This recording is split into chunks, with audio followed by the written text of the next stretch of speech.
Sejarah singkat Kepolisian Republik Indonesia dari masa ke masa. Sejarah Kepolisian Republik Indonesia bermula sejak masa kerajaan. Pada zaman Gajah Mada di Kerajaan Majapahit, dibentuk pasukan pengamanan bernama Bayangkara yang bertugas melindungi raja dan kerajaan. Nama Bayangkara kemudian dijadikan nama pasukan kepolisian dan sosok Gajah Mada dijadikan simbol Polri sebagai bentuk penghormatan. Kemudian masa kolonial Belanda. Pada masa Hindia Belanda, pasukan keamanan dibentuk untuk menjaga aset orang Eropa. Tahun 1867 di Semarang, warga Eropa merekrut 78 orang pribumi untuk menjaga keamanan. Saat itu terdapat berbagai jenis kepolisian seperti polisi lapangan, polisi kota, polisi pertanian, dan polisi pamong peraja. Sistem jabatan juga membedakan antara Belanda dan pribumi. Struktur kepolisian modern yang dibentuk antara tahun 1897 sampai 1920 kemudian menjadi cikal bakal Kepolisian Republik Indonesia. Kemudian pada masa pendudukan Jepang. Pada masa pendudukan Jepang di Indonesia, wilayah kepolisian dibagi menjadi beberapa daerah. Jawa sampai Madura berpusat di Jakarta, Sumatera di Bukit Tinggi, Indonesia Timur di Makassar, dan Kalimantan di Banjarmasin. Pada masa pendudukan Jepang di Indonesia, organisasi kepolisian di Indonesia mengalami perubahan besar. Pemerintah militer Jepang membentuk satuan kepolisian khusus yang disebut Polisi Istimewa. Satuan ini merupakan unit khusus dalam kepolisian yang mendapatkan kepercayaan lebih dibandingkan polisi biasa. Pada masa ini, Polisi Istimewa menjadi satu-satunya satuan kepolisian yang diperbolehkan memegang dan menggunakan senjata api. Hal ini karena Jepang membutuhkan pasukan keamanan yang terlatih dan dapat dipercaya untuk menjaga stabilitas wilayah yang mereka kuasai. Kemudian memasuki awal kemerdekaan tahun 1945 sampai 1950.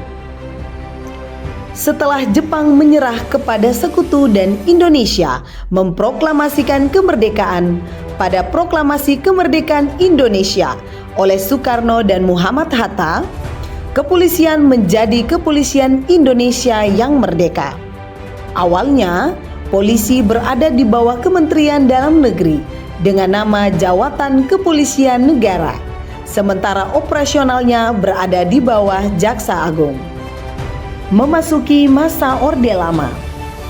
Pada masa pemerintahan Soekarno, direncanakan pembentukan Angkatan Bersenjata Republik Indonesia yang terdiri dari Angkatan Perang dan Angkatan Kepolisian. Kapolri saat itu Raden Said Sukanto Djokroediatmodjo menolak karena ingin menjaga profesionalisme kepolisian.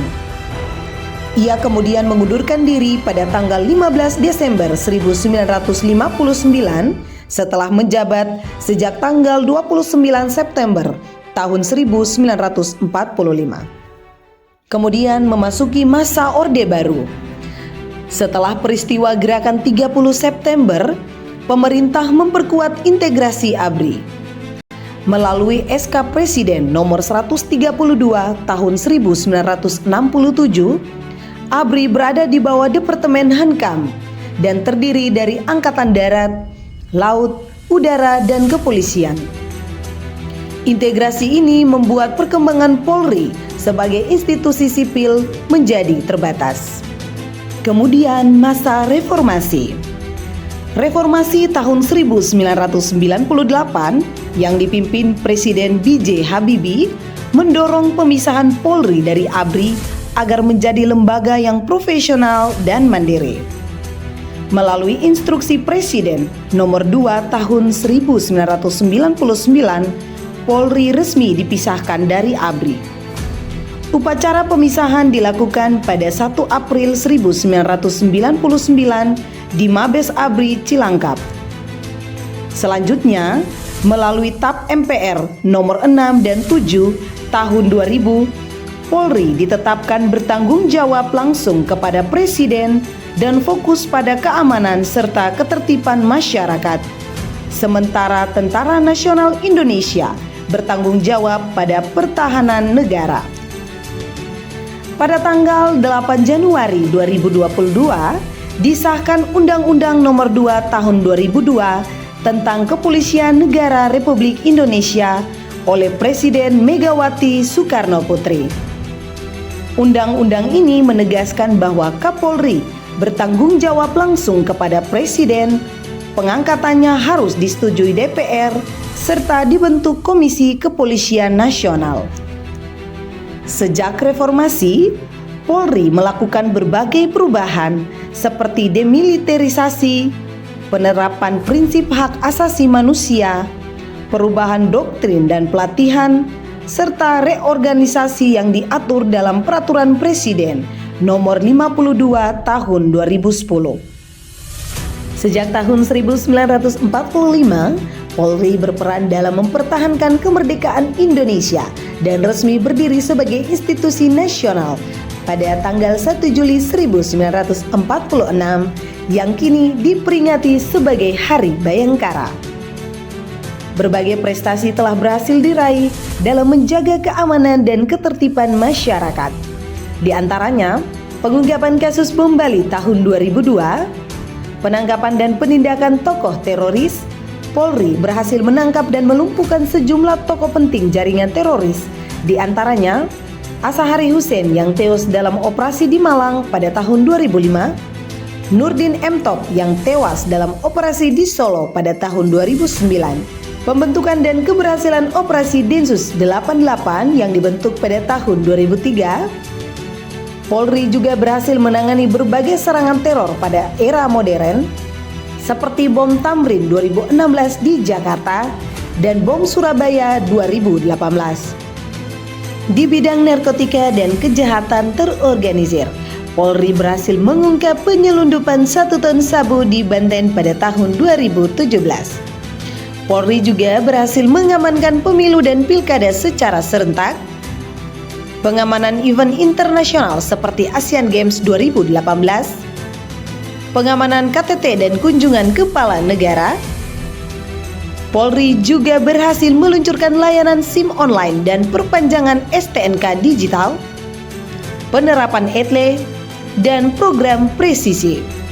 Polri juga terlibat dalam misi perdamaian PBB, penanganan bencana alam nasional, dan operasi kemanusiaan di berbagai wilayah Indonesia.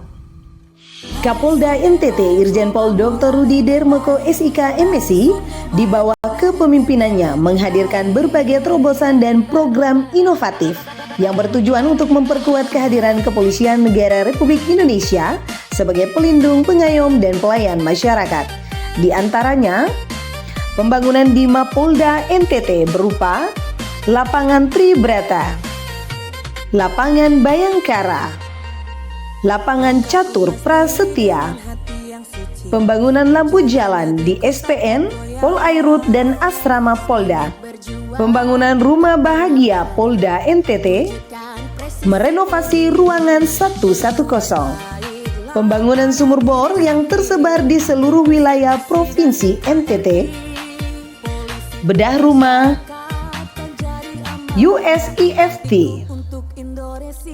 Dan tidak hanya itu, bantuan kemanusiaan berupa bantuan kepada korban bencana alam longsor di Nagekeo, bencana alam letusan Gunung Leotobi laki-laki, pembagian perlengkapan sekolah di seluruh Polres jajaran, pemberian bantuan transportasi laut berupa sampan di Rote, dan juga pengungkapan kasus-kasus menonjol seperti kasus Sebastian Bokol, penyelundupan hewan langka, pelanggaran konsumen beras oplosan, tenggelamnya kapal KM Putri Sakina, pengungkapan kasus TPPO, kemudian penghargaan kepada anggota, pemberian motor kepada anggota Babin Kamtibmas, pemberian penghargaan kepada personil FPU, pemberian piagam penghargaan Kapolda NTT dalam rangka HUT Bayangkara ke-79. Kapolda NTT juga dianugerahi penghargaan Hi4C dalam ajang Hi4C Awards.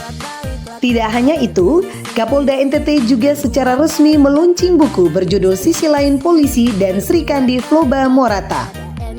Buku Kapolda NTT ini memperkenalkan sisi humanis anggota Polri, khususnya jajaran Polda NTT kepada masyarakat luas. Buku ini mengangkat kisah-kisah inspiratif tentang dedikasi, pengabdian, serta perjuangan para anggota Polri, termasuk peran para polisi wanita yang dikenal sebagai Srikandi Floba Morata. Dengan penuh kebanggaan dan rasa hormat, Kapolda NTT secara langsung menyerahkan medali penghargaan kepada 46 anggota Polri yang kisah pengabdian dan dedikasinya terabadikan dalam buku Kapolda NTT. Momentum ini bukan sekedar seremoni. Ini adalah bentuk apresiasi atas loyalitas, integritas, dan pengabdian tulus para Bayangkara dan Srikandi Floba Morata dalam menjaga keamanan serta melayani masyarakat di seluruh wilayah Nusa Tenggara Timur.